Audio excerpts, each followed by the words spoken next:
ಹೇಗೆ ಮಾಡೋದು ಅಂತ ನೋಡೋಣ. ಇದಕ್ಕೆ ಬೇಕಾಗಿರುವಂಥ ಸಾಮಗ್ರಿಗಳು: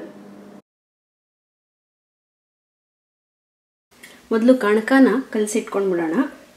ಅರ್ಧ ಕಪ್ನಷ್ಟು ಮೈದಾ ಹಿಟ್ಟು ಹಾಕ್ತಿದ್ದೀನಿ. ಅಪರೂಪಕ್ಕೆ ಇದನ್ನು ಮಾಡ್ಕೊಂಡು ತಿನ್ನೋದ್ರಿಂದ ಮೈದಾ ಹಿಟ್ಟಲ್ಲೇ ಮಾಡ್ತೀನಿ. ಮೈದಾನೇ ರುಚಿ ಬರುತ್ತೆ ಅನಿಸುತ್ತೆ. ನೀವು ಇಲ್ಲಾಂದರೆ ಸಣ್ಣ ರವೆ ಬೇಕಾದ್ರೆ ಹಾಕೋಬೋದು. 1 ಟೇಬಲ್ ಸ್ಪೂನಷ್ಟು ಗೋಧಿ ಹಿಟ್ಟು ಹಾಕ್ತೀನಿ.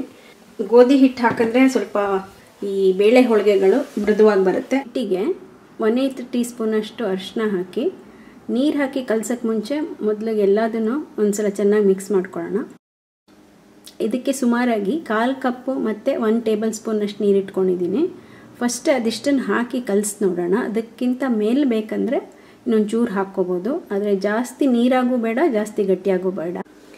ಈಗ 1/4 ಕಪ್ಪು ಪ್ಲಸ್ 1 ಟೇಬಲ್ ಸ್ಪೂನ್ ನೀರು ಇಟ್ಕೊಂಡಿದ್ನಲ್ಲ, ಅದಿಷ್ಟು ಹಾಕಿದ್ದೀನಿ. ಹದ ಈ ಥರ ಇರಬೇಕು, ನಮಗೆ ಗಟ್ಟಿಯಾಗಿರಬಾರ್ದು. ಮತ್ತು ಇನ್ನೊಂದೇನೆಂದರೆ, ನೀವು ಸಣ್ಣ ರವೆನಲ್ಲಿ ಹಾಕಿದ್ರೆ ಸ್ವಲ್ಪ ನೀರು ಜಾಸ್ತಿ ಬೇಕಾಗುತ್ತೆ. ಸೊ ನೀವು ಹದ ನೋಡಿಕೊಂಡು ನೀರು ಹಾಕ್ಕೊಳ್ಳಿ. ಈಗ ಇದಕ್ಕೆ ಸುಮಾರಾಗಿ 1 ಟೇಬಲ್ ಸ್ಪೂನಷ್ಟು ಎಣ್ಣೆ ಹಾಕ್ತಾಯಿದ್ದೀನಿ ಮೇಲೆ.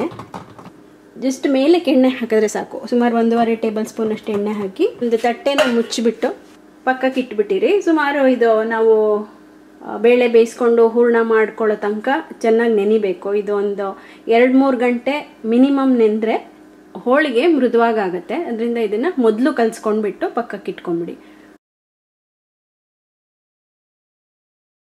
ಅರ್ಧ ಕಪ್ನಷ್ಟು ಹೆಸರುಬೇಳೆ, 1/4 ಕಪ್ ತೆಂಗಿನಕಾಯಿ ತುರಿ, ಅರ್ಧಕ್ಕಿಂತ ಸ್ವಲ್ಪ ಜಾಸ್ತಿ ಇಲ್ಲ 3/4 ಕಪ್ನಷ್ಟು ಬೆಲ್ಲ ಹಾಕ್ಕೊಳ್ಳಿ. 4 ಏಲಕ್ಕಿನ ಸಿಪ್ಪೆ ಬಿಡಿಸ್ಕೊಂಡು ಕುಟಾಣಿಯಲ್ಲಿ ಕುಟ್ಟಿ ಪುಡಿ ಮಾಡಿ ಇಟ್ಕೊಳ್ಳಿ. ಸಿಪ್ಪೆನ ನೀವು ಟೀ ಮಾಡ್ಬೇಕಾದ್ರೆ ಹಾಕ್ಕೋಬೋದು, ಇಲ್ಲ ಕಷಾಯ ಮಾಡ್ಬೇಕಾದ್ರೆ ಅದನ್ನು ಹಾಕ್ಕೋಬೋದು. ಬೇಳೆ ಬೇಯಿಸೋದಕ್ಕೆ 1/4 ಇಂದ 1.5 ಕಪ್ನಷ್ಟು ನೀರು. ಬೇಳೆನ ಒಂದು ದಪ್ಪ ತಳದ ಪಾತ್ರೆಗೆ ಹಾಕ್ಕೊಂಡು 1-2-3 ಸಲ ಚೆನ್ನಾಗಿ ತೊಳೆದಿಟ್ಕೊಳ್ಳಿ.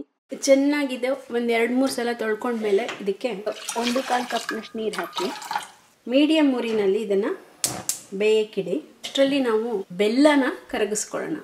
ಬೆಲ್ಲನ ಒಂದು ಪಾತ್ರೆಗೆ ಹಾಕಿ 1-2 ಟೇಬಲ್ ಸ್ಪೂನಷ್ಟು ನೀರು ಹಾಕಿ ಅದನ್ನು ಕರಗಿಸ್ಕೊಳ್ಳೋಕ್ಕೆ ಒಲೆ ಮೇಲೆ ಒಂದು ಸಣ್ಣ ಉರಿನಲ್ಲಿ ಇಟ್ಕೊಳ್ಳೋಣ. ಬೆಲ್ಲನ ಈ ಥರ ಇಲ್ದಲೆ ಸಣ್ಣದಾಗಿ ಪುಡಿ ಮಾಡಿ ಇಟ್ಕೊಂಡಿದ್ರೆ ಮತ್ತು ಬೆಲ್ಲದಲ್ಲಿ ಕಸ ಇಲ್ಲ ಅಂದರೆ ಈ ಒಂದು ಸ್ಟೆಪ್ನ ಒಂದು ಅವಶ್ಯಕತೆ ಇರೋದಿಲ್ಲ. ನೀವು ಹೂರಣ ಮಾಡ್ಕೋಬೇಕಾದ್ರೇ ಡೈರೆಕ್ಟಾಗಿ ಬೆಲ್ಲನೇ ಅದಕ್ಕೆ ಹಾಕ್ಕೊಂಡ್ಬಿಡ್ಬೋದು. ಬೆಲ್ಲ ಕರಗಿದೆ. ಇದು ಸ್ವಲ್ಪ ಬಿಸಿಯಾಗತ್ತೂ ಮೃದುವಾಗತ್ತಲ್ಲ ಎಂಟೆಗಳೆಲ್ಲ, ಅದನ್ನು ನೀವು ಈ ಥರ ಪ್ರೆಸ್ ಮಾಡಿಬಿಟ್ಟು ಮೆಲ್ಟ್ ಮಾಡ್ಕೋಬೋದು. ಈಗ ಇದು ಆಫ್ ಮಾಡಿಬಿಟ್ಟು ಸ್ವಲ್ಪ ತಣ್ಣಗಾಗಲಿ. ಈಗ ಒಂದಿದು 10 ನಿಮಿಷ ಆಗಿದೆ. ಸುಮಾರಾಗಲೇ ಬೆಂದೇ ಇದೆ ಮತ್ತು ನೀರು ಇದೆ. ಮಧ್ಯ ಒಂದು ಸಲ ನೋಡಿ ಇದನ್ನು. ನೀರು ಬೇಕಾದರೆ ಸ್ವಲ್ಪ ನೀರು ಹಾಕ್ಕೊಳ್ಳಿ. ದಪ್ಪ ತಳದ ಪಾತ್ರೆನಲ್ಲೇ ಇಟ್ಕೊಂಡು ಬೇಯಿಸೋದು ಒಳ್ಳೆಯದು. ಮೀಡಿಯಮ್ ಹೈ ಉರಿಗಿಟ್ಟು ನೀವು ಕುಕ್ಕರ್ನಲ್ಲಿ ಇಡೋದಾದರೆ ಒಂದೇ ಒಂದು ವಿಷಲ್ ಆದ ತಕ್ಷಣ ಆಫ್ ಮಾಡಿಬಿಡಬೇಕು. 2-3 ಆದರೆ ತುಂಬ ಬೆಂದೋಗುತ್ತೆ, ಅವಾಗ ಚೆನ್ನಾಗಿರಲ್ಲ. ಬೇಳೆ ಪೂರ್ತಿ ಬೇಯೋದು ಬೇಡ, ಇಷ್ಟು ಬೆಂದರೆ ಸಾಕು. ಸ್ವಲ್ಪ ಇದಾಗಲೇ 3/4ಗಿಂತ ಸ್ವಲ್ಪ ಜಾಸ್ತಿ ಬೆಂದಿದೆ. ಆಫ್ ಮಾಡ್ಕೊಂಬಿಟ್ಟು ತುಂಬ ನೀರಿದ್ದರೆ ಈ ಥರ ಒಂದು ಬಸಿ ಹಾಕೋದಕ್ಕೆ ಹಾಕಿಬಿಟ್ಟು ಆ ನೀರನ್ನು ತೆಕ್ಕೊಂಡ್ಬಿಡಿ. ಸ್ವಲ್ಪ ಆರಲಿ. ಇದು ಆರಿದ್ಮೇಲೆ ನಾವು ಮಿಕ್ಸರ್ಗೆ ಹಾಕ್ಕೊಂಡು ಸಣ್ಣಕ್ಕೆ ರುಬ್ಕೊಳ್ಳೋಣ. ಕಾಯಿನ ಮಿಕ್ಸರ್ ಜಾರ್ಗೆ ಹಾಕ್ಕೊಂಡು ಬೇಳೆನೂ ಮಿಕ್ಸರ್ ಜಾರ್ಗೆ ಹಾಕ್ಕೊಂಡು ಕಾಯಿ ಮತ್ತು ಬೇಳೆನ ಸಣ್ಣಗೆ ರುಬ್ಕೋತೀನಿ. ಇದಕ್ಕೆ ಎಕ್ಸ್ಟ್ರಾ ನೀರು ಬೇಕಾದರೆ ಹಾಕ್ಕೊಂಡು ತಿರುವೋ ಬದಲು ಈ ಬೆಲ್ಲನೇ ಹಾಕ್ತಾಯಿದ್ದೀನಿ. ಈ ಬೆಲ್ಲದಲ್ಲಿ ಕಸ ಇಲ್ದಲೇ ಇರೋದ್ರಿಂದ ಡೈರೆಕ್ಟಾಗಿ ಹಾಕ್ತಾಯಿದ್ದೀನಿ. ಕಸ ಇದ್ದರೆ ನೀವು ಸೋಸ್ಕೊಳ್ಳಿ. ಈಗ ಇದನ್ನು ಸಣ್ಣಕ್ಕೆ ತಿರುವ್ಕೊಳ್ಳೋಣ. ಬೆಲ್ಲದ ಪುಡಿ ಇಟ್ಕೊಂಡಿದ್ರೆ ನೀವು ಸೋಸ್ದಲ್ಲೇ ಡೈರೆಕ್ಟಾಗಿ ಇದು ಮಿಕ್ಸರ್ಗೆ ಹಾಕಿಬಿಟ್ಟು ಅದನ್ನು ಪುಡಿ ಮಾಡ್ಕೊಳ್ಳಿ. ಈಗ ಚೆನ್ನಾಗಿ ಇದು ನುಣ್ಣಗೆ ತಿರುವಿದ್ದೀನಿ. ಇದನ್ನು ಒಂದು ಪಾತ್ರೆಗೆ ತೆಕ್ಕೊಳ್ಳೋಣ. ಬೇಳೆ ಬೇಯಿಸಿದ ಪಾತ್ರೆಗೆ ತೆಕ್ಕೋತಾ ಇದ್ದೀನಿ. ಹಾಗೆ ಉಳಿದಿದ್ದ ಬೆಲ್ಲನೂ ಹಾಕ್ತಾಯಿದ್ದೀನಿ.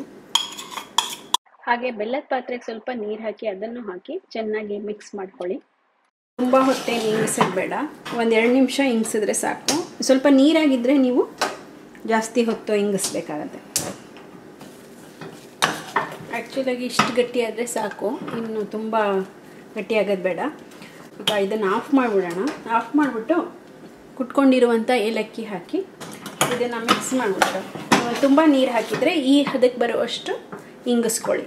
ಈಗ ಇದು ಆರಲಿ. ಇದು ಇನ್ನೊಂದು ಏನಂದರೆ, ನೀವು ಒದ್ದೆ ಕೈ ಮಾಡಿಕೊಂಡು ಇದನ್ನು ಹಿಂಗೆ ಇಟ್ಕೊಂಡ್ರೆ ಈ ಥರ ಕೈಗೆ ಅಂಟಬಾರ್ದು, ಆ ಥರ ಇರಬೇಕು. ಮತ್ತು ಮೆತ್ತಗಿರಬೇಕಿದು. ತುಂಬ ಗಟ್ಟಿಯಾದರೆ ಕಣಕದ್ದು ಮತ್ತು ಹೂರ್ಣದ್ದು ಹದ ಬೇರೆ ಆಗಿಬಿಡುತ್ತೆ, ಆವಾಗ ನಿಮಗೆ ಒಬ್ಬಟ್ಟು ಚೆನ್ನಾಗಿ ಬರೋಲ್ಲ. ಸೊ ಈ ಥರ ಇರಬೇಕು. ಈಗ ಇದು ಕರೆಕ್ಟಾಗಿದೆ. ಸ್ವಲ್ಪ ಆರಿದ ಮೇಲೆ ಒಬ್ಬಟ್ಟು ಮಾಡ್ಕೊಳ್ಳೋಣ. ಇದು ಚೆನ್ನಾಗಿ ಆರಿದೆ. ನಾನು ಸಣ್ಣ ಸಣ್ಣ ಹೋಳಿಗೆಗಳನ್ನು ಮಾಡ್ತಾ ಇರೋದ್ರಿಂದ ಈ ಚಿಕ್ಕ ಚಿಕ್ಕ ಉಂಡೆಗಳನ್ನು ಮಾಡಿಟ್ಕೋತಾ ಇದ್ದೀನಿ. ಹೂರ್ಣ ತುಂಬ ಗಟ್ಟಿಯಾಗಿದ್ದರೆ ನಾವು ಕಣಕ ಅಂದರೆ ಹಿಟ್ಟಿನೊಳಗೆ ಹಾಕಿದಾಗ ಒಂದೇ ಕಡೆ ಹೂರ್ಣ ಕೂರುತ್ತೆ ಮತ್ತು ಕಣಕ ಮಾತ್ರ ಎಲ್ಲ ಕಡೆನೂ ಹರಡಿರುತ್ತೆ. ಈ ಥರ ಸಾಫ್ಟಾಗಿ ನಿಮಗೆ ಹೂರ್ಣ ಆಗಬೇಕು, ಇಲ್ಲಾಂದರೆ ಚೆನ್ನಾಗಿ ಬರಲ್ಲ. ಹೂರ್ಣನ 10 ಭಾಗವಾಗಿ ಮಾಡಿಟ್ಕೊಂಡಿದ್ದೀನಿ. ಹಿಟ್ಟು ಕಲಸಾಗಲೇ ಸುಮಾರು ಒಂದು 3 ಗಂಟೆ ಆಗಿದೆ ಇದು. ಮತ್ತು ಈ ಸಲ ಚೆನ್ನಾಗಿ ತುಂಬ ನೀಡ್ ಮಾಡಬೇಕಾಗಿಲ್ಲ, ಜಸ್ಟ್ ಒಂಥರ ಈ ಥರ ಕಲಿಸ್ಕೊಳ್ಳಿ. ಈ ಹದದಲ್ಲಿ ಇರಬೇಕು ನಿಮಗೆ ಹಿಟ್ಟು. ಸ್ವಲ್ಪ ಕೈಗೆ ಎಣ್ಣೆ ಹಚ್ಕೊಂಡ್ಬಿಟ್ಟು ಇಷ್ಟು ಕಣಕ ತಗೊಂಡು ಎಡಗೈನಲ್ಲಿ ಈ ಥರ ಹಾಕ್ಕೊಳ್ಳಿ. ಮಾಡಿಟ್ಟಿಡುವಂಥ ಉಂಡೆನ ಇದರೊಳಗೆ ಇಟ್ಕೊಂಡು ಹೀಗೆ ಎಲ್ಲದನ್ನು ಹಿಟ್ಟನ್ನು ಒಂದು ಕಡೆಗೆ ಬರೆಸ್ಕೊಂಡು ಇಲ್ಲಿ ಎಕ್ಸ್ಟ್ರಾ ಏನಿದೆಯೋ ಇಲ್ಲಿ ಅದನ್ನು ನೀವು ಈ ಥರ ಮಾಡಿ ತೆಕ್ಕೋಬೋದು. ಆಮೇಲೆ ಮುಂಚೆನೇ ಮಾಡಿಟ್ಕೋಬೋದು, ಇಲ್ಲಾಂದರೆ ನಾವು ಒಬ್ಬಟ್ಟು ಮಾಡ್ತಾ ಮಾಡ್ಕೋಬೋದು. ಒತ್ಕೊಳ್ಳೋಣ. ಈಗ ಒಬ್ಬಟ್ಟು ಮಾಡ್ಕೊಳ್ಳೋಕ್ಕೆ ಇದು ಒಬ್ಬಟ್ಟಿನ ಹಾಳೆ ಇದೆ, ಇಲ್ಲಾಂದರೆ ನೀವು ಬಾಳೆ ಎಲೆ ಸಿಕ್ಕರೆ ಬಾಳೆ ಎಲೆನ ಉಪಯೋಗಿಸೋದು ಒಳ್ಳೆಯದು.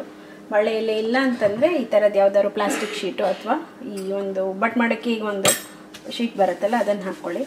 ಎಣ್ಣೆ ಹಚ್ಕೊಂಡು ನೀವು 2 ರೀತಿಯಲ್ಲಿ ಮಾಡ್ಕೋಬೋದು, ಇದನ್ನು ಒತ್ಕೋಬೋದು. 2 ಶೀಟ್ ಇಟ್ಕೊಂಡು ಎಣ್ಣೆಯಲ್ಲಿ ಮಾಡ್ತೀನಿ ಅನ್ನೋದಾದರೆ ಸ್ವಲ್ಪ ಎಣ್ಣೆ ಹಾಕ್ಕೊಂಡು ಇದನ್ನು ಎಣ್ಣೆ ಹಾಕಿದ ಭಾಗನ ಮೇಲಕ್ಕೆ ಬರೋ ಹಂಗೆ ಮಾಡಿ ಇದನ್ನು ನಿಮಗೆ ಎಷ್ಟು ತೆಳ್ಳಗೆ ಬೇಕೋ ಅಷ್ಟು ತೆಳ್ಳಗೆ ಒತ್ಕೋಬೋದು.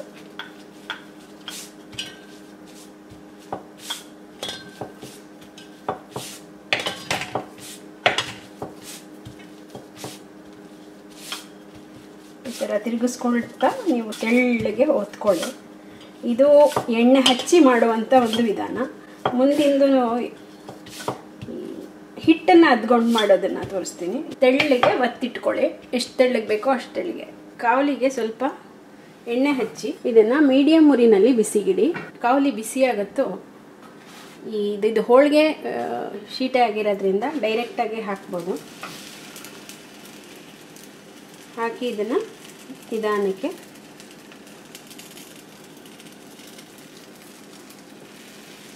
ತೆಕ್ಕೊಳ್ಳಿ. ಚಪಾತಿ ಥರನೇ ಒಂದು ಸ್ವಲ್ಪ ಇಲ್ಲಿ ನಿಮಗೆ ಗುಳ್ಳೆಗಳು ಬರುತ್ತೋ ಇದನ್ನು ತಿರುಗಿಸಿ ಈ ಕಡೆನೂ ಬೇಯಿಸ್ಕೊಳ್ಳೋಣ. ಬೇಕಾದರೆ ಸ್ವಲ್ಪ ಎಣ್ಣೆನ ಅಥವಾ ತುಪ್ಪನ ನಾನು ಎಣ್ಣೆ ಹಾಕ್ತಾಯಿದ್ದೀನಿ, ನೀವು ತುಪ್ಪ ಬೇಕಾದ್ರೆ ಹಾಕ್ಕೋಬೋದು. ಸ್ವಲ್ಪ ಮೊದಲನೇದಕ್ಕೆ ಒಂದು ಸ್ವಲ್ಪ ಒಂದು ತುಪ್ಪನೋ ಎಣ್ಣೆನೋ ಹಾಕಬೇಕಾಗುತ್ತೆ. ಮುಂದೆ ಮಾಡೋದು ಕರೆಕ್ಟಾಗಿ ಬರುತ್ತೆ.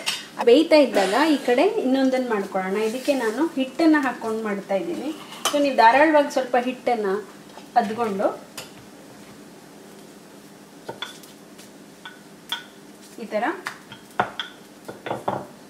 ತೆಳ್ಳಕ್ಕೆ ಒತ್ಕೊಳ್ಳಿ, ಎಷ್ಟು ತೆಳ್ಳಗೆ ಬೇಕಾರೋ. ಮಧ್ಯ ಒಂದು ಸ್ವಲ್ಪ ಹಿಟ್ಟನ್ನು ನೀವು ಅದ್ಕೊಂಡು ಈ ಥರ ಮಾಡ್ಕೋಬೋದು.